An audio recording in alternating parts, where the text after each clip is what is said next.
Now at 9, we're going to learn about the unemployment rate in the city of Joplin. Midterm elections are just a few weeks away, but some Democrats are keeping their distance from President Biden. I'm Mallory Rivera in Washington with more on the president's role in this election cycle. Coming up. The 4 states' most watched news starts now.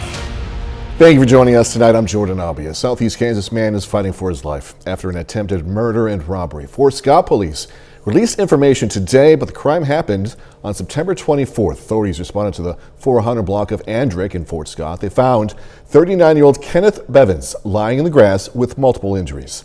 As of today, police have arrested 4 people in connection to the crime. 2 are juveniles, 2 are adults. Formal charges have been filed against one of the adults, 20-year-old Tavin Eisenbrandt. Court documents allege he robbed Blevins, taking his knife, stabbing him with it. Blevins remains in critical condition. Well, new data shows Joplin and Missouri's unemployment rate remained at a record low in August. KOAM's Sagum Bamanelli has more. The Joplin unemployment rate was 2.4%. According to the Missouri Economic Research and Information Center, this is the lowest it has been since 1990. Our labor force numbers are currently where they're at prior to COVID, so in 2019. So we've recovered as far as those numbers go. What's different now than what it was is the business demand has increased. So the area employers are looking to fill more positions to meet those demands. Before this summer, Joplin had a previous low of 2.7% over a 5-month stretch in the fall and summer of 2018 before the pandemic. So now we're at the point to where we need to grow our labor force and to continue to skill up our workforce, but also to look at what those barriers are and break barriers to get more people into filling jobs that are available with our area businesses. Slivka says those barriers include increasing the labor force, transportation, and affordable childcare. I spoke to the manager of an employment agency who says people are discerning about the jobs they want. Many of them who were employed before the pandemic maybe chose not to go back to work afterwards.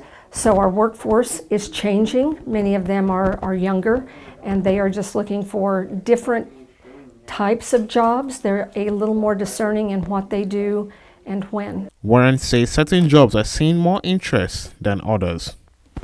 We have a lot of requests for clerical type or administrative type jobs, and we do have those.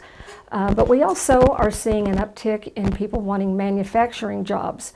But again, they are being a little bit more careful on what they take, and they are basing that on hours, pay, time off, benefits, those kind of things. In Joplin, Shangun Bamdele, KOAM News. Both managers say there are jobs for anyone willing to work. All right, Sam, I got a question for you, man. What's this stuff coming down from the atmosphere? That's right. The stuff that is coming down out of the atmosphere is what we call rain. And we've had some of it this evening. In fact, on radar right now, we have a few scattered showers off to the north of Lamar and also near Red Oak, moving over towards Greenfield. And that's good news because we desperately need the rainfall. This afternoon, we saw temperatures in the upper 70s to around 80 degrees here in Joplin.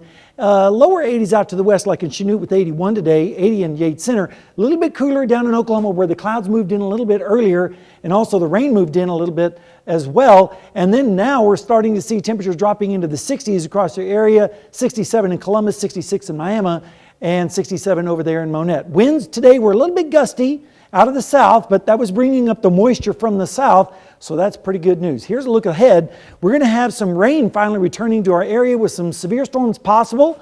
We'll also talk about that and how much rain can we expect, and also maybe the first freeze. We'll have details coming up. I got a garden. I don't want to wrap stuff up yet. All right, Sam, we'll see you in a little bit. Thanks so much. Some McDonald County Middle School students got a chance to meet a best-selling author and learn about overcoming challenges, something important. KOAM's Amber Jenkins learned more about what inspired the author and how she's inspiring others. Best-selling middle grade author Dusty Bowling spoke to students in Anderson, Missouri. Bowling is known for writing novels with characters preteens can relate to. I mean, a lot of the subject matter I write about is inspired by my own childhood, some of the tough stuff I was going through. Like I touched on the fact that I grew up with both of my parents were addicts, alcoholics. Most of her novel plots are inspired by her personal life and childhood. Because when I was a kid, I loved books, I loved reading, but so many of those books were about really happy, kind of almost perfect, very stable families. And so sometimes I felt really alone, like I must be the only kid in the world going through these things at home. Bowling wants to show kids that writing stories from different points of view can create interesting novels. Yes, I think the bigger variety of books we have from the largest variety of people is what's best for the publishing industry and just for readers in general, to just be able to read diverse stories from all different areas and backgrounds and life experiences. I think that's what it's all about, and I hope a lot of kids in here do write. Bowling's passion for storytelling in kids is evident in her writing. I like Dusty because I like how she puts in the hard work into the books, you know, and what she writes about and the kids. Mackenzie is anticipating Bowling's new book because she sees herself as the main character. Because the girl, she has asthma, I have asthma, so I could relate to it. Reporting in Anderson, Amber Jenkins, KOAM News. This was Bowling's first speaking tour in middle schools since the pandemic. Getting the chance to meet with people in your community can be a rewarding moment for any officer. Well, today, police had the chance to do just that with the Coffee with a Cop event. The event is part of a nationwide initiative called Faith and Blue Weekend, Faith and Blue Weekend. And Coffee with a Cop, officers were able to chat, play some games with members of the community while enjoying a nice cup of joe. We get to interact, talk with them about our days, our family life, how we are involved in the community, because most of us just see us on calls or driving around instead of actually interacting and realizing the other stuff we do behind the scenes that, you know, may go unnoticed. Coffee with Cop was held over at Root Coffee House. It ended at 11 this morning. Another Faith and Blue event was at a community cookout in Baxter Springs, Kansas. Faith and Blue aims to strengthen community partnership between law enforcement, houses of worship, also the people in the community like we were just hearing about. This event gave people a chance to get some good grub, meet other people protecting their community. Yeah, this is a great event because it brings the law enforcement community and the community at large together, just kind of a casual way, and it's an opportunity to continue to strengthen the strong partnership we have with the community, because the success of law enforcement, the safety of the citizens are really a result of the bond that we have with one another. Cookout happened at the Kiwanis Club in Baxter Springs. It's a park area. Less than a month to go until midterm elections. Former President Trump hit the campaign trail this weekend for Democrats. Some candidates are keeping their distance from President Biden. Fox's Manuel Rivera reports the latest from D.C. President Biden returning to the White House after a weekend in Delaware. A stark contrast from his predecessor. You are amazing people. Who held back-to-back rallies in Arizona and Nevada. Your state is taking a hit. Your gasoline prices are second right now. Think of it, second to California. It's the latest sign that former President Trump is picking up his political activity ahead of the midterm elections. Our southern border is a disaster. Crime keeps going up. While some Republican candidates are embracing the former president, several Democratic candidates in battleground states seem to be trying to distance themselves from President Biden on issues like immigration. Take, for instance, Arizona's Democratic incumbent Senator Mark Kelly and the state's Democratic gubernatorial candidate Katie Hobbs. I've stood up to Democrats when they're wrong on this issue. Biden does need to step up immigration and border security. Others, like Sherry Beasley, a Democrat running for the U.S. Senate in North Carolina, are non-committal on a potential campaign event with the president. If it's an official visit, we'll just have to see if that's something if we're available. President Biden is set to travel out west this week with stops in Colorado, California, and Oregon. He's expected to tout the bipartisan infrastructure law and draw contrasts with Republicans on issues like health care and Social Security. In Washington, Manuel Rivera, Fox News. KOAM News at 9 on Fox 14 takes this time to honor another four-state hero. Lonnie Hazen served in the U.S. Navy. Hazen was stationed in Vietnam, earning several awards, and we are proud to thank and salute Lonnie Hazen. He's tonight's four-state hero. Sam is next. We'll complete the forecast a bit later in sports. MIAA honors for two Pitt State athletes.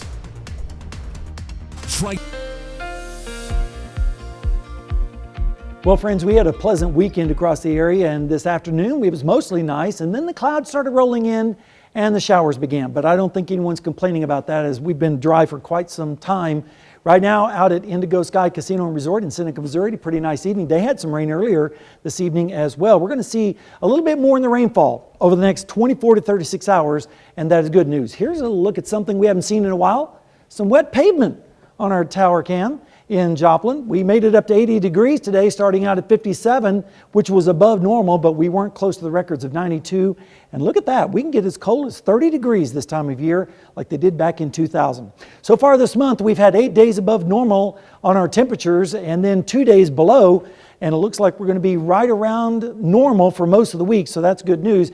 And here is the radar, and it's a pleasure to show you this tonight. Look at these showers moving up from Oklahoma across our area, but there is more to come. It's extending a little bit further back to the south and west. Here's the upper level low sitting over Wichita Falls. That is going to move up over our area overnight tonight and in the morning hours, and that's going to spread a large shield of rain right along the I-44 corridor, and that is good news. We desperately need the rainfall. Temperatures right now are generally in the 60s across the area, 67 in Stockton and Nevada, 69 in Fort Scott. A little bit warmer over there in Chanute, where they're currently sitting at 70, 66 degrees down in Nowata. Dew points, they're up as well, and that's because of the rainfall that we've had. You can see dew points generally in the 50s and 60s across the area. That's going to help with the showers as well. Currently in Joplin, we're sitting at 66 degrees with a south-southeast wind at 6, and it feels like 66, and 61 is the dew point. Humidity is up there at 84%. And the pressure is currently falling. Let's take a look at the forecast for tonight. We're going to see those scattered showers and storms moving across our area tonight. Some of them could be a little bit on the heavy side, but again, I don't think anyone's going to complain, with lows generally in the 60s on southerly winds. Then tomorrow afternoon, most of the shower activity will start to move off towards the south and east. And look at these gusty winds sailing up from the south with temperatures in the upper 70s to around 80 degrees, especially out to the west. They'll make it into the 80s. Then as we move into Tuesday night, Wednesday morning, we'll see a cold front moving in from the north and west. That will generate more showers up to the north. I wish this front would slow down and come through in the afternoon and the evening, because that would give us another round of storms. But it looks like this front is going to be sailing through pretty quickly during the day on Wednesday. So that means most of the rain with that is going to be down in Arkansas, with temperatures generally in the 70s Wednesday afternoon on northwesterly winds, bringing in the drier air, which will also make us cool down as we move into Thursday morning, with lows generally in the 40s across our area. So over the next couple of days, we have a severe weather risk. Most of that is going to be up to the north and west. We're going to keep an eye on it. It doesn't look like it's going to be a big threat. No real problems with tornadoes or large hail or anything like that. The only major threat might be some high winds with some of those gusty storms. Then on Wednesday, the threat moves over into southeastern Missouri and northeastern Arkansas, with again mostly low threats. All right, let's take a look at the rain tracker. We expect generally with this first round of storms around 3/10 to maybe half an inch of rain across the area. Some places will get more, some places less, like Pineville with 1800s and basically 0 up at Yates Center. But then the next round of showers and storms will start to make it a little bit more widespread across our area. But again, some folks may not get very much out of this storm system. All right, over the next 7 days, 78 tomorrow with scattered storms in the morning mainly. Then Wednesday, maybe some morning storms, and then Thursday, cooler. And then look at the weekend. We have another round of storms possible, and then turning much chillier as we head into the following week with lows in the 30s. We could actually see some places have some frost and maybe some freezes early next week, Jordan. Today, anyway, though, you know, the wind was there, but it was still such a mild day. It was a nice day. Beautiful day. See you in a little bit. Sam, thank you so much. A long road to recovery in Florida, where thousands now assessing the damage left behind by Hurricane Ian. Fox News correspondent Nate Foy has more on the recovery efforts from Fort Myers. It's myself, my mom, my dad, and they're, elderly. And it's basically me that's doing everything. Ian recovery efforts are turning into a daunting and exhaustive effort for folks on Southwest Florida's coast. The storm's devastating impact has left thousands displaced. Many are in shelters or motels, waiting on FEMA assistance to begin the rebuilding process. I've lost everything. I got my dog and my cats, thank goodness, but it's rough. I just go day by day right now, so I don't know how long I'll be here. And while the massive search for storm victims has largely ended throughout the state, In Lee County, the sheriff says he will not stop until he's absolutely sure no one was overlooked. We are continuing to launch our fleet drones daily. We want to ensure that we do a thorough search and leave no stone unturned. There is some good news in the midst of uncertainty. Power has returned to most impacted areas. In Sanibel, repairs to the causeway that connect the island to the mainland are on track to be finished by the end of October. Schools will also reopen next week in Charlotte County. Everything's going to be okay. It might take a while to help your neighbor too, because they might need you. Florida's First Lady also announcing another relief effort. She's starting a toy drive this holiday season for kids impacted by the storm. Reporting in Fort Myers, Florida, Nate Foy, Fox News. All right, coming up, a warning from D.C. to parents. Some senators are warning about drugs, Halloween, and your kids. I'm Caroline Shively in Washington. I'll have details coming up. 3 weeks before Halloween, Senate Republicans are warning parents of the dangers of so-called rainbow fentanyl and its similarities, you can see behind me, it appears to candy. But some critics say this whole warning thing is more trick than treat, just a month ahead of the midterm elections. Fox News' Caroline Shively explains from D.C. Looks like candy, right?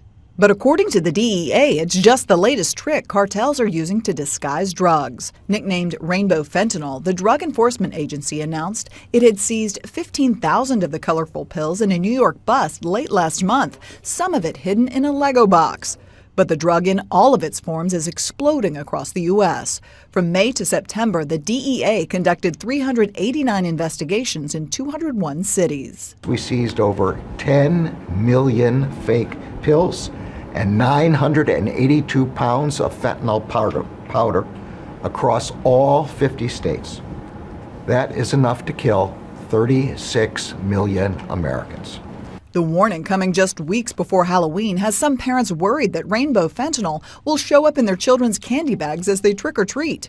A dozen Republican lawmakers released this PSA warning about the danger. I come to you today not only as a United States Senator, but as a fellow American concerned about the health of our nation's youth this Halloween. But DEA officials tell Fox they have not seen any connection between the rainbow fentanyl and Halloween. If we see it, I promise you have my commitment. Any credible evidence, we will come out and we will tell you. The DEA said it had seized rainbow fentanyl in 21 states as of late last month. In Washington, Caroline Shively, Fox News. I still ahead, pretty cool technology for firefighters. A new type of smart helmet could keep firefighters safer while also speeding up rescues. I'm Marianne Rafferty. Details straight ahead. Battling raging fires is a dangerous job. We all know that, right? We don't appreciate it too much. Sadly, we ought to, but we all know that. And while a new smart helmet won't necessarily take away the risks altogether, it could help firefighters stay safer, save more lives. Fox News correspondent Marianne Rafferty reports. A new type of helmet outfitted with artificial intelligence, thermal cameras, and radar is helping firefighters see through dense smoke. There's a real-world problem which has a safety aspect to it, a big safety aspect to it. Crews in Scotland are currently testing the invention, which provides a better sense of direction once inside a burning building. Something researchers believe will keep first responders safer and help them locate victims faster. The technology is currently mounted on top of a standard firefighter helmet. Thermal cameras are able to pierce through the thick smoke as artificial intelligence picks up the presence of bodies in the distance, alerting the wearer in real time of their location and the location of potential victims. Doesn't affect any performance, very lightweight in terms of the equipment. Data collected by the National Fire Protection Association reveals from 2015 to 2019, the U.S. saw an average of nearly 350,000 house fires each year, with an average of more than 2,600 civilian deaths annually.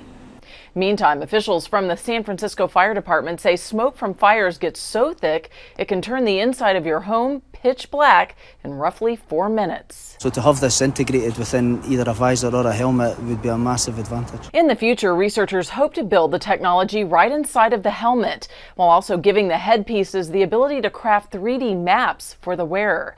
Marianne Rafferty, Fox News. This is awesome. Mickey D's giving us a blast from the past just in time for Halloween. More on this next. Mickey D's is bringing back a Halloween classic. Who remembers these as a kid? Sam, do you? Yeah, so do I. Fast food chain announcing the return of its Halloween Pails after a 6-year absence. The Pails were first released by McDonald's in 1986. Became a container for putting candy in while trick-or-treating. Those were awesome. Customers now have 3 options to choose from, okay? Orange McPumpkin, Green McGoblin, and White McBoo. Buckets will be available at participating McDonald's locations beginning October 18th through October 31st while supplies last. You're going to have to buy a Happy Meal, though, if you want a pail. So, thank goodness I have 2 kids. You know what I mean? 30 more minutes to do this. I want a pail. It reminds me of being a kid. You know, it's good memories. Candy and stuff. 31 minutes news, weather is for us coming away. How the city of Fort Scott plans to deal with a sludge issue at its waste disposal plants. Plus, a local teacher honored with an award in a surprise fashion. If you live in or drive through Fort Scott, Kansas, then you probably have been smelling a sewer smell in town, if you describe it. KOAM's Carrie Worthen talked with the city about how they're trying to fix this problem. Citizens of Fort Scott, Kansas have been complaining of a sewer smell in town. Assistant City Manager Brad Matkins says the colder the temperature, the more you could smell the lagoon from the wastewater plant. They say they have been actively treating the smell to mitigate the issue. We are chemically treating it by putting a chemical in there twice a week, heavy doses, plus we are putting a drip of this chemical. That has eliminated some of the smell. Archer Daniels Midland Company is also putting their waste in lagoons, but is not the cause of the excess sludge problem. What's causing this is low maintenance and the lack of rain. We need to do a better job of getting a plan on how to maintain our lagoons, and that's what we are doing with this first step. Matkins did say that this will not cost the citizens anything extra, and this process hopefully will start at the beginning of November. The money is actually in our wastewater fund, which comes from various items. It comes off of our bills for our utility bills, but it also comes from ADM. For every time they dump their waste into our lagoons, we get paid for that, which is good for us, which in turn is good for our citizens. We can do these upkeeps without raising the rates. Matkins says the cost for dredging is around $1 million, and the contractor is confident in his work. In Fort Scott, Carrie Worthen, KOAM News. City workers say they are working hard on getting the problem flushed. A local teacher today was surprised with an award. Hannah Pritchard teaches 3rd grade at Fairview Elementary in Carthage. Well, today, Arvis Bank handed out $500 to 145 teachers across 4 states as part of its We Love Teacher Awards. Pritchard was one of those teachers honored. Well, I think it's a blessing for the bank to be able to show support for schools, because a lot of times people don't understand how much work goes into teaching, because it's not just reciting things in front of a class. It's getting to know your students. It's getting to know where they're at, what they need. And so when a bank comes and says, we're going to support what you're doing, like that just encourages me as an educator to know I must be doing something right, or now I can do something even more than what I was going to be able to without those resources. Congratulations, Ms. Pritchard. The money is going to be used to pay for classroom needs. Kansas Governor Laura Kelly today announced Kansas has received more than $12.6 million to help 13 community mental health centers. It's going to help qualify them as certified community behavioral health clinics. Funds will help the centers offer new services like substance abuse disorder treatments and integrating behavioral health care with physical health care. So we've already done a lot of legwork in terms of policy and procedure development, but also training all of our staff in the key mission and vision of becoming a certified behavioral health center. So I think everybody on board realizes it's a heavy lift, but it's also an exciting time in the field of mental health. Among the centers receiving funding were the Crawford County Mental Health Center, Labette Center for Mental Health Services, and Spring River Mental Health and Wellness. A local author today visited Joplin High School to discuss the lessons from her debut novel. The book is called A 3-Letter Name. It's written by Annie Lisenby, a Joplin native. About a young adult, dark fantasy, 2 teens in a fight for survival while also adjusting to personal disabilities. Lisenby says she hopes the students can connect with the characters' struggles. And I've always just felt a strong connection to teens and the challenges that they go through. I feel like the world sometimes will minimize the challenges that teens might have when really they're big stuff. They're determining who they are and finding their place in the world. Today's visit kicks off the high school library Teen Read Week. A bit later, where are all the workers? The checks are in the mail. I'm Grady Trimble with Fox Business. With so many states sending out so-called inflation relief payments, could they actually be making inflation worse? Economists weigh in next.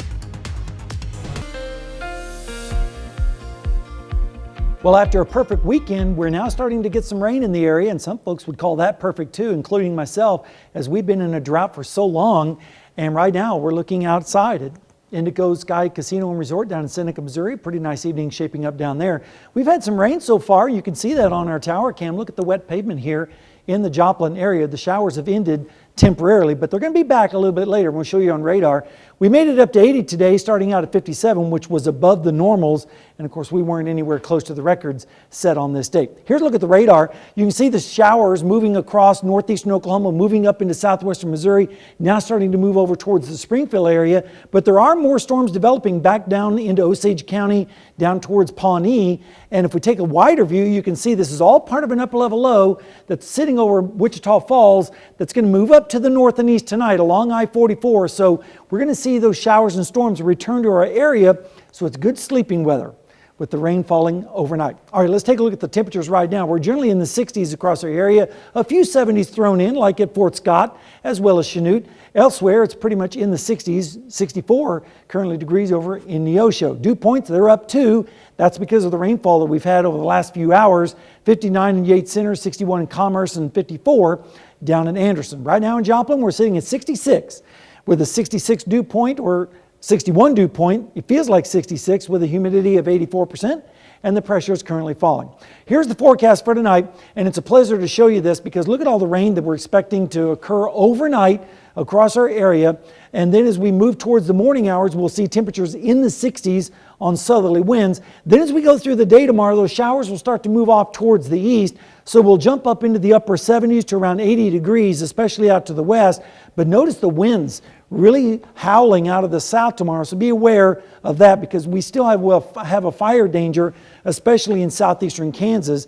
Then as we go through Tuesday night into Wednesday morning, we'll have more showers and storms developing along a cold front that will start to make its way across our area. If this front slows down, it would actually cause more showers and storms to develop across our area. But unfortunately, it looks like this front is going to come through at the wrong time of day, and that means the rain chances are going to be decreasing on Wednesday, with generally highs in the 70s on northwesterly winds. Then as we go into Thursday morning, we'll see the cooler air filter in behind that front with lows generally in the 40s across the area, 43 in Nevada, 46 over there in Lamar. Now, there is a risk of severe weather, but it's only marginal, and it's mainly going to be for tomorrow up across southeastern Kansas and mainly up towards the Kansas City, Topeka area, but we'll keep an eye on it for you.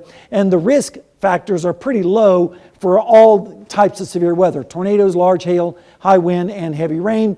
Doesn't look like it's going to be a big threat, thank goodness. Instead, we're going to get some beneficial rainfall. You can see on the rainfall forecast generally around 2 to 3 tenths with the first wave. Then the second wave of precip will perhaps bring the totals up to around ½ an inch in some locations, and that would be very, very beneficial. Some folks probably not getting as much as they'd like. All right, let's take a look at the next 7 days. 78 tomorrow, 75 on Wednesday, cooler on Thursday and Friday, and then as we head towards the weekend, yet another storm system dropping in, giving us another chance of rain, but turning much cooler behind that system. We could actually see some frost in our area as we head into Tuesday morning. So Jordan, we got to take the good with the bad. Yeah, and I guess it's that time, yeah? Yep, it's certainly fall-like, and we're starting to see those changes. Regardless, I don't mind. I did not mind using the wipers on the way to work tonight. I did not either. Sam, thank you so much. Mm-hmm.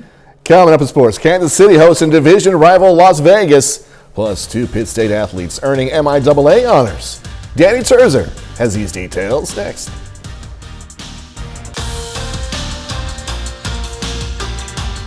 The Kansas City Chiefs are back in primetime this week, hosting Las Vegas tonight at Arrowhead Stadium. The Chiefs are 3-1 entering the night, while the Raiders are 1-3. Kansas City has come back tonight. They lead by 1 point at the beginning of the fourth quarter. Pitt State grinded out a huge win over Northwest on Saturday, 24-22. It was the first time the Gorillas beat the Bearcats since 2017. Chad Dodson Jr. threw for 283 yards and 3 touchdowns. The Gorillas scored twice in the final minutes of the first half to put them up 21-3 at the break. The offense stalled out in the second, but the defense did enough to hold off Northwest and seal the win. I don't think that anybody in that offensive room is going to think that that was a great performance, but we're going against a great defense. And it was, 24 points to win a football game, and our guys made the most of opportunities at the end of the first half, which was huge to score points like we did there at the end of the first half. And then to finally, there in the second half, be able to get some field position, drive it a little bit, and good for Cross Holmes to nail that field goal. Cross Holmes is named the MIAA Special Teams Athlete of the Week in part because of that big field goal. It was a 45-yarder with 2 minutes remaining to help seal the Gorillas' win. He also went 3 for 3 on PATs. Linebacker P.J. Sarwinski also earned conference honors. He's the Defensive Player of the Week. Sarwinski led the Gorillas with 9 tackles, including 1.5 tackles for loss. Missouri Southern rolled to its 4th win of the season, beating Lincoln 37-14 on Saturday. It's the Lions' most wins in a season since 2014, but there's still work to do with 5 games remaining. Southern was 5 for 12 on 3rd down against Lincoln. Not good enough for head coach Atiba Bradley. Yeah, no bueno. Not where it needed to be. And that's what I kind of alluded to about starting to get sloppy in the third quarter and fourth. If you remember right, in some of our earlier games, we struggled on 3rd downs in the first half, but we always got it right in the second half. And so today was one of those days that we didn't get it right. And like I said, there's a lot to learn from this film that we will spend a lot of time, because if we're going to win next week versus Central Missouri, we have to be better. That performance will not be a winning performance for Central Missouri. Galena handed Parsons its first loss of the season on Friday, 14-13. The Bulldogs' thrilling win is voted this week's Performance of the Week. Galena is now 4-2 overall and improved to 3-0 in district play following Friday's win. The Bulldogs were down at half and scored 14 unanswered points in the second. The defense held a Parsons team that was averaging 50 points per game to just 13. Our defense, Coach J.C. Dawes did a great game plan against them, and our kids really bought into that. And, we were able to kind of contain them a little bit and keep them in front, and our kids really stepped up and rallied to the football. I think it's all come together with some young kids getting some experience and stepping up and playing, and we feel good about where we're at this point. That's a look at sports. We'll be right back. The labor force participation rate is retreating from its highest level in March 2020, with U.S. job growth slowing for the second consecutive month of September. Fox Business Network's Grady Trimble reports on why some economists believe this to be the case. The latest data shows more than 10 million job openings in the United States as businesses still struggle to fill open positions. Some economists argue a big part of the problem is that checks from the government just keep coming. It started with the federal government sending out stimulus checks during the coronavirus pandemic. Now states are getting on board as well. By our count, at least 18 states, including some red states, are sending out what they call inflation relief checks. Checks are in the mail in California, those making as much as $250,000 for individuals and up to $500,000 for families will automatically get between $200 and $1,050, depending on how many kids they have. In New York, those who are eligible can get what they call a one-time payment of $270, but that's in addition to another, quote, one-time check sent out earlier this year to property owners. Economists seem to agree these checks are making inflation worse. Dr. Jamie Peters of Maryville University says new stimulus checks will improve people's feelings of wealth and increase the money chasing the few goods. Additionally, a new round of stimulus checks may result in people being able to avoid returning to work for a few more months, which would reinforce the labor shortage, resulting in continued supply-side shortages. Critics of these types of programs also point out that they're politically convenient. The checks in a lot of states are arriving right before the midterm elections. In Chicago, Grady Trimble, Fox Business.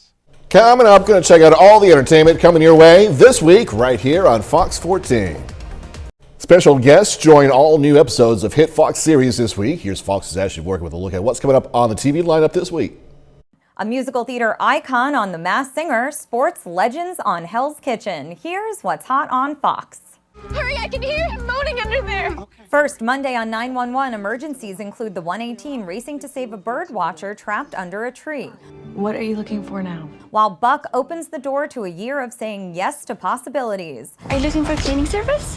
I'm looking for you. Then on The Cleaning Lady, Fiona puts herself in a dangerous situation, leading Tony to call on Armand for help.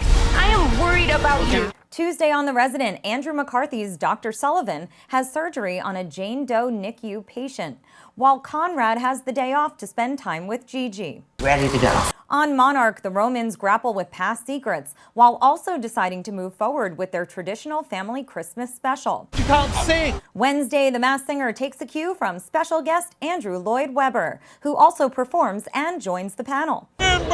That's followed by Lego Masters, where builders create tree houses of their childhood dreams in real trees. Thursday, Hell's Kitchen Battle of the Ages welcomes skateboarding legend Tony Hawk and Olympic medalist Sky Brown. And a lobster challenge is on the table. All right, go off, genius. Then back-to-back comedy starts with Welcome to Flatch and Kelly working as Barb's new intern, followed by a new episode of Call Me Kat. Fox Sports presents WWE Friday Night SmackDown. Over the weekend, Animation Domination has all new adventures for the funny families of The Simpsons, Bob's Burgers, The Great North, and Family Guy. In Hollywood, Ashley Dvorkin, Fox News.